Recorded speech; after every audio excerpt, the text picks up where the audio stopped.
नमस्कार, आप देख रहे हैं विशेष बुलेटिन। मैं हूं आपके साथ उन्नति भटनागर। बुलेटिन की शुरुआत करेंगे महत्वपूर्ण खबर के साथ, जो कि चित्रकूट से सामने आ रही है, जहां तुलसी जयंती के पावन अवसर पर उत्तर प्रदेश के मुख्यमंत्री योगी आदित्यनाथ आज गोस्वामी तुलसीदास की जन्मस्थली राजापुर पहुंचे हैं। मुख्यमंत्री का हेलीकॉप्टर जैसे ही राजापुर पहुंचा, वहां मौजूद प्रभारी मंत्री एवं सतुआ बाबा ने उनका गर्मजोशी से स्वागत किया है। इस दौरान सीएम ने संबोधित भी किया है।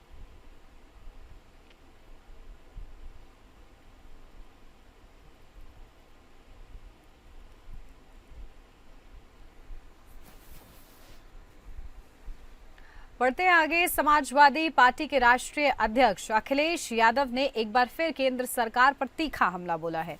उन्होंने कहा है कि देश के नौजवानों को नौकरी और रोजगार चाहिए, लेकिन सरकार की नीतियां लगातार रुकावटें खड़ी कर रही है।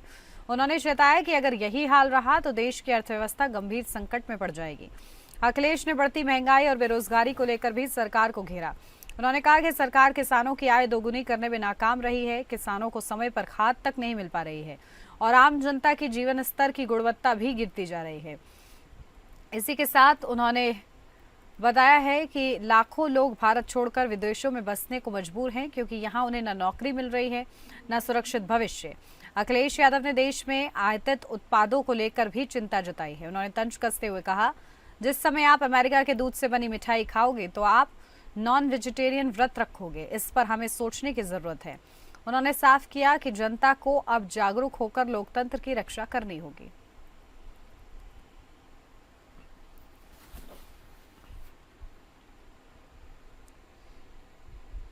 और अब खबर बलरामपुर से है, जहां बलरामपुर जनपद के धर्मांतरण और विदेशी फंडिंग के आरोपों में घिरे छांगुर उर्फ जलालुद्दीन मामले को लेकर अब राजनीति और ज्यादा गर्मा गई है। इसी बीच कांग्रेस जिलाध्यक्ष बलरामपुर शिवलाल कोरी ने बड़ा बयान देते हुए कहा है कि छांगुर बाबा को फंसाया गया है और इस पर राहुल गांधी की चुप्पी को लेकर सवाल उठाना गलत है।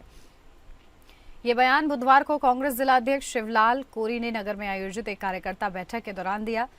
बैठक के दौरान बताया जा रहा है कि जब पत्रकारों ने उनसे पूछा कि भाजपा जिलाध्यक्ष रवि मिश्रा ने ट्वीट कर ये सवाल उठाया है कि राहुल गांधी छांगुर पर चुप क्यों हैं, इस पर कांग्रेस जिलाध्यक्ष ने स्पष्ट शब्दों में कहा कि छांगुर को फंसाया गया है, हम उन्हें जानते हैं, राहुल गांधी से क्या लेना देना, वो गलत कह रहे हैं।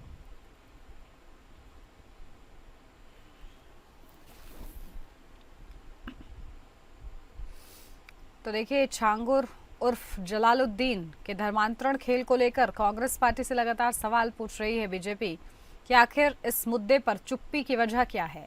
और इस चुप्पी पर कुछ नेता कांग्रेस के कहते हैं कि छांगुर को फंसाया जा रहा है और हमें पता है कि कौन फंसा रहा है, और जो भी आरोप बीजेपी की ओर से लगाए जा रहे हैं वो गलत है।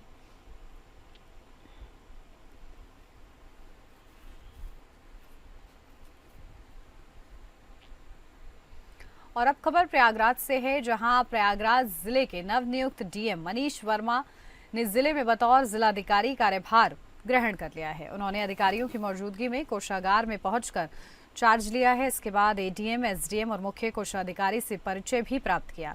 डीएम ने आज सुबह कलेक्ट्रेट का भ्रमण किया और करीब 1 घंटे तक जनसुनवाई भी की। जनसुनवाई के बाद मीडिया से मुखातिब नवनियुक्त डीएम मनीष वर्मा ने अपनी प्राथमिकताएं गिनवाई हैं। इसी के साथ डीएम मनीष वर्मा ने कहा कि सरकार की मंशा के अनुरूप लोगों की समस्याओं का निस्तारण करना उनकी पहली प्राथमिकता होगी। उन्होंने कहा कि लोगों की समस्या का गुणवत्ता को ढंग से निस्तारण हो सके, इसके निर्देश अधिकारियों को दिए जाएंगे। उन्होंने कहा कि शिकायतकर्ता को संतुष्ट करना हमारी जिम्मेदारी है।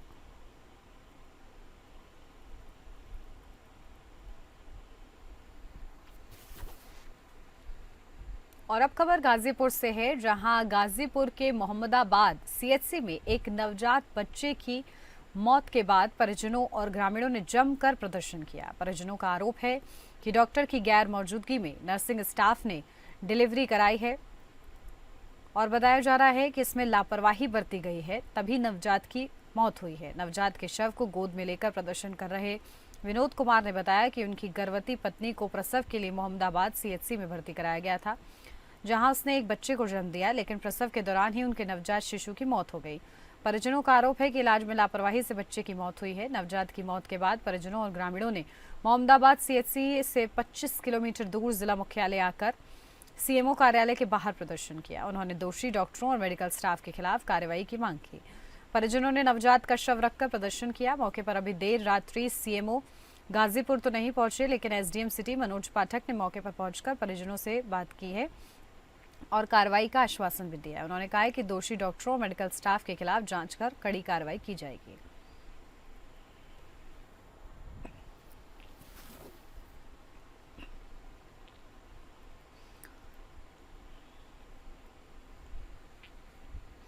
और अब खबर बस्ती से है, जहां पूर्व विधायक चंद्र प्रकाश शुक्ला ने सेवा सदन कार्यालय में प्रेस वार्ता कर टाइम सिटी कंपनी से जुड़े मुकदमे पर सफाई दी है। उन्होंने बताया कि 2010 में कंपनी की शुरुआत पंकज कुमार पाठक, संतोष कुमार सिंह, सुनील कुमार मिश्रा और उनके साथ हुई थी, जिसमें वे अवैतनिक डायरेक्टर थे और सितंबर 2017 में उन्होंने राजनीतिक व्यवस्थाओं के कारण इस्तीफा दे दिया। 2019 में उनके भाई दीपचंद शुक्ला ने भी कंपनी छोड़ दी। शुक्ला ने बताया कि इस्तीफा देने के बाद पंकज पाठक और अन्य सहयोगियों ने कंपनी खातों से करोड़ों रुपए निकालकर संपत्तियां बनाई और निवेशकों को ठगा। मल्टी स्टेट सोसाइटी के खातों में 26 करोड़ रुपए ट्रांसफर कर हड़प लिए गए। निवेशकों ने लखनऊ और बाराबंकी में कई एफआईआर और परिवाद दर्ज कराए हैं। शुक्ला ने बताया कि उनके और उनके परिवार के खिलाफ दर्ज मुकदमे झूठे पाए गए और पुलिस ने एफआईआर लगा दी है। उन्होंने आरोप लगाया कि पंकज पाठक ने निवेशकों से पैसा वापसी के बदले झूठे मुकदमे करवाए। शुक्ला ने कहा है कि वे और उनका पूरा परिवार निर्दोष है और उन्हें न्यायपालिका पर पूरा भरोसा है।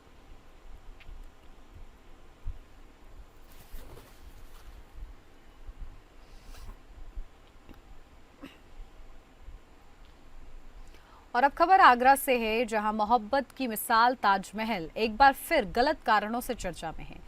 ऐतिहासिक स्मारक के बाहर सक्रिय फर्जी गाइड, लोकल लेवल गाइड और लपकों का सिंडिकेट न केवल स्थानीय प्रशासन बल्कि विदेशी पर्यटकों की सुरक्षा पर भी सवाल खड़े कर रहा है।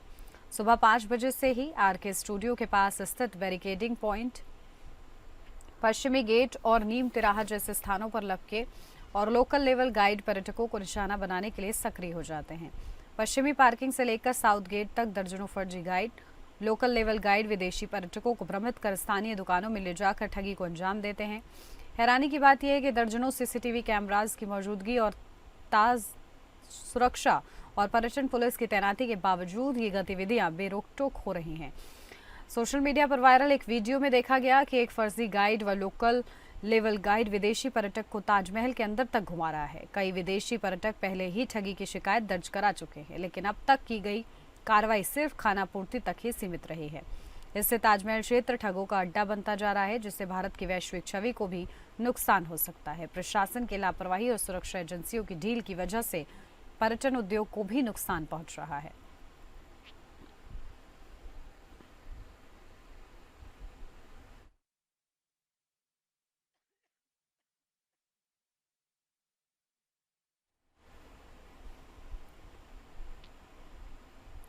और अब खबर महोबा से सामने आ रही है, जहां उत्तर प्रदेश के महोबा जिले में ग्रामीण जलापूर्ति नमामि गंगे योजना में पंप ऑपरेटर पद पर तैनात 3 दर्जन से अधिक ऑपरेटरों ने कलेक्ट्रेट परिसर में प्रदर्शन कर अपर जिलाधिकारी नमामि गंगे को प्रार्थना पत्र देकर वेतन में हो रही कटौती को रोककर यथास्थिति बनाए रखने की मांग की है।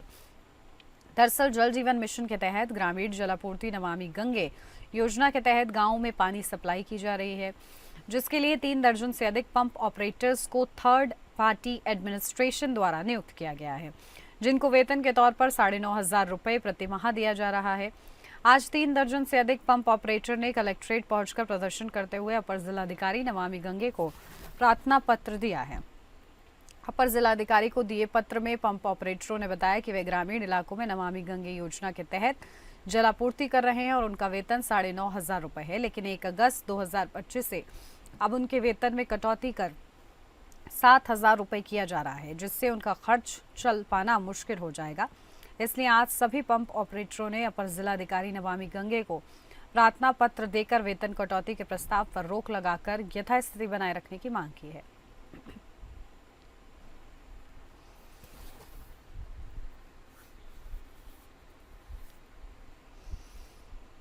और अब खबर बुलंदशहर से सामने आ रही है, जहां बुलंदशहर के सयाना हिंसा मामले में एडीजे 12 न्यायमूर्ति सोपाल जी माफ कीजिएगा, गोपाल जी की कोर्ट ने सभी आरोपियों को दोषी करार दिया है। 3 दिसंबर 2018 को हुई इस हिंसा में तत्कालीन थाना प्रभारी इंस्पेक्टर सुबोध सिंह की हत्या कर दी गई थी। कोर्ट ने 5 आरोपियों प्रशांत नट, डेविड जोनी, राहुल और लोकेंद्र मामा को इंस्पेक्टर की हत्या का दोषी माना है।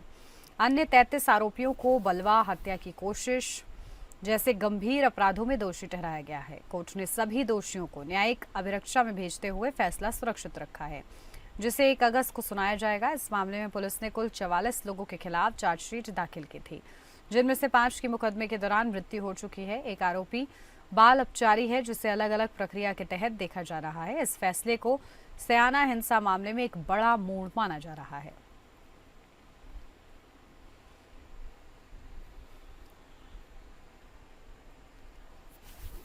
और अब खबर कन्नौज से है, जहां कन्नौज में विवादित भूमि को राजस्व टीम ने पुलिस विभाग को आवंटित कर दिया है। इस पर पुलिस विभाग की ओर से चौकी का निर्माण शुरू करा दिया गया है। पूरा मामला हाईकोर्ट पहुंच गया, तब पुलिस को बुधवार को खुद ही निर्माणाधीन चौकी को बुलडोजर से ढाना पड़ा। कोतवाली क्षेत्र के ग्राम अहेर में स्थित हेक्टेयर भूमि को वर्ष 1986 में विजय कुमार व अजय कुमार को पट्टे पर आवंटित किया गया था। वर्षों बाद इस जमीन को लेकर ग्राम सभा ने विवाद खड़ा करते हुए तत्कालीन एसडीएम न्यायालय में वाद दायर किया। मामले की सुनवाई के बाद एसडीएम कोर्ट ने 30 अप्रैल 2024 को विजय कुमार का पट्टा निरस्त करते हुए भूमि को ग्राम सभा के नाम दर्ज करने का आदेश दे दिया। इसी दौरान पुलिस प्रशासन ने चौकी और वाहन यार्ड निर्माण के लिए राजस्व विभाग से जमीन की मांग की। राजस्व विभाग ने विवादित जमीन को ही कोतवाली तिरवा के नाम आवंटित कर दिया।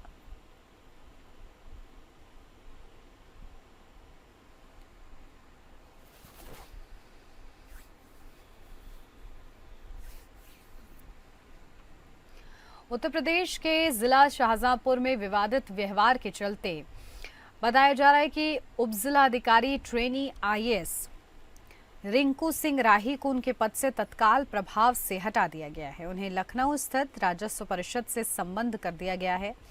पोवाया तहसील में रिंकू सिंह राही ने बार एसोसिएशन के सदस्यों के समक्ष सार्वजनिक रूप से कान पकड़कर उठक बैठक लगाई और माफी मांगी थी, जिसका वीडियो सोशल मीडिया पर वायरल हो गया था। ये घटना न्यायिक गरिमा और प्रशासनिक आचरण पर गंभीर प्रश्न खड़े कर रही थी। मामला तूल पकड़ने के बाद शासन ने तुरंत संज्ञान लेते हुए ट्रेनी आईएएस रिंकू सिंह राही को पद से हटाने की कार्रवाई की। प्रशासनिक हलकों में यह निर्णय तेजी से लिए गए कठोर फैसलों में गिना जा रहा है।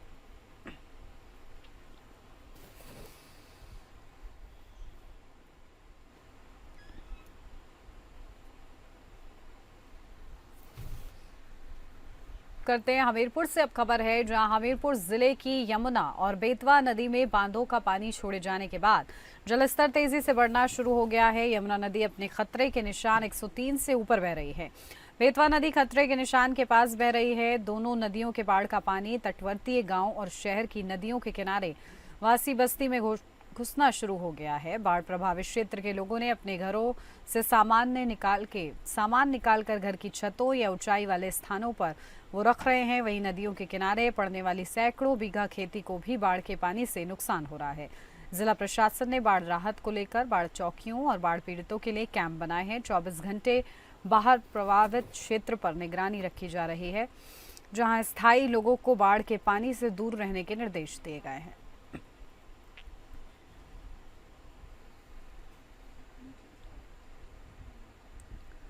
और अब खबर यूपी के कौशाम्बी से है, जहां सराय अकिल थाना क्षेत्र में पुलिस ने दुष्कर्म के आरोपी को गिरफ्तार कर जेल भेज दिया है। आरोपी ने युवती को प्रेम जाल में फंसाकर शारीरिक शोषण किया और फिर शादी से इनकार कर दिया। मामला सराय अकिल थाना क्षेत्र का है। आरोप है कि नरेश कुमार नाम के युवक ने एक युवती को प्रेम जाल में फंसाया और शादी का झांसा देकर उसके साथ दुष्कर्म किया। जब पीड़िता ने शादी का दबाव बनाया तो आरोपी ने साफ इनकार कर दिया। पीड़िता के पिता ने पूरे मामले की शिकायत सराय अकिल थाने में दर्ज कराई है। पुलिस ने मामले की जांच की तो आरोपी सही पाए गए। इसके बाद पुलिस ने आरोपी नरेश कुमार को गिरफ्तार कर लिया है। एसपी राजेश कुमार ने बताया, शादी का झांसा देकर एक युवती से दुष्कर्म का मामला सामने आया है। पीड़िता के पिता की तहरीर पर मुकदमा दर्ज कर आरोपी को गिरफ्तार कर जेल भेज दिया गया है।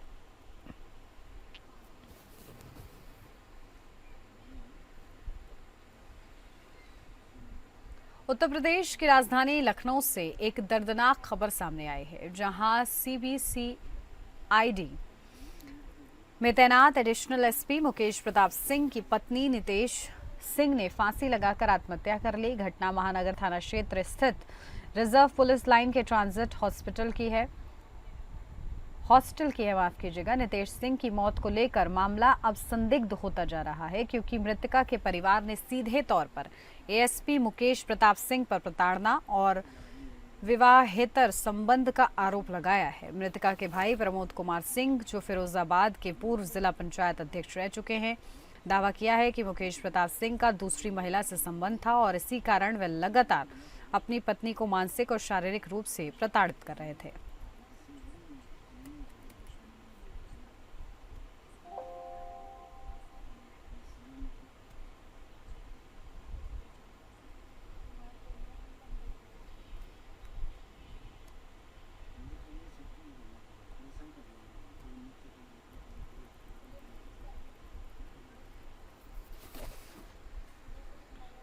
और अब खबर मेरठ से है, जहां मेरठ के लिसाड़ी गेट थाना क्षेत्र की शौकीन गार्डन कॉलोनी में इंसानियत को शर्मसार कर देने वाला एक मामला सामने आया है, जहां 27 जुलाई की सुबह करीब 5 बजे चोरी के शक में भीड़ ने एक युवक को पकड़ लिया और उसे तालिबानी सजा देना शुरू कर दिया।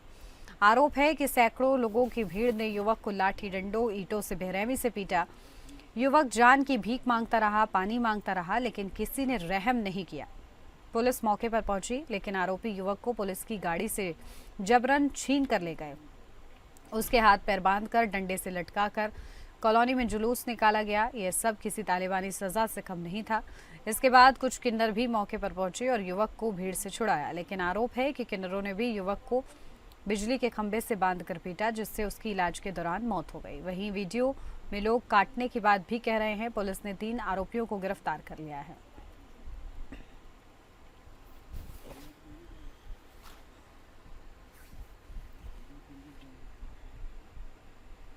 बदायूं से अब खबर है। बदायूं के विजय नगला गांव में टंकी के पास बीजेपी के मंडल उपाध्यक्ष सुरेश चंद्र गुप्ता की पीट कर अज्ञात लोगों ने हत्या की। सूचना मिलते ही मौके पर पुलिस पहुंची और सबको कब्जे में लेकर पोस्टमार्टम के लिए भेज दिया गया है।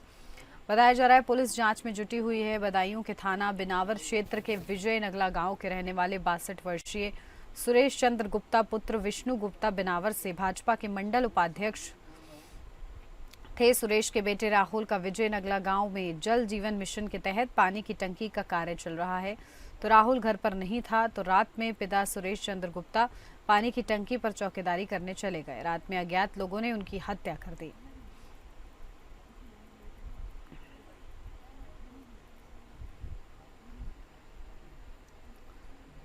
और अब खबर हरदोई से है, जहां हरदोई जिले के मल्लावा क्षेत्र में देर रात एक सनसनीखेज वारदात हुई, जहां नगर पालिका के पूर्व चेयरमैन विशाल जायसवाल के करीबी ताजुद्दीन उर्फ शानू को अज्ञात हमलावरों ने गोली मार दी। घटना कटरा बिल्हौर हाईवे पर स्थित आसमानी पैलेस के पास हुई है। काजीपुर निवासी शानू विशाल जायसवाल के पर्सनल असिस्टेंट है। वो रात करीब 10 बजे अपने घर लौट रहे थे। इसी दौरान बाइक सवार बदमाशों ने सुमेरपुर मोड़ के पास उनकी गर्दन में पीछे से गोली मार दी। गोली लगते ही वे गंभीर रूप से घायल हो गए। घायल अवस्था में शानू किसी तरह पास के गायत्री पेट्रोल पंप तक पहुंचे। उन्होंने फोन कर अपने साथियों को सूचना दी। मौके पर पहुंचे लोगों ने उन्हें सीएचसी मल्लावा पहुंचाया। प्राथमिक उपचार के बाद उन्हें गंभीर हालत में लखनऊ ट्रॉमा सेंटर रेफर किया गया है। सीओ बिलग्राम रवि प्रकाश सिंह ने बताया कि घायल की हालत अब स्थिर है।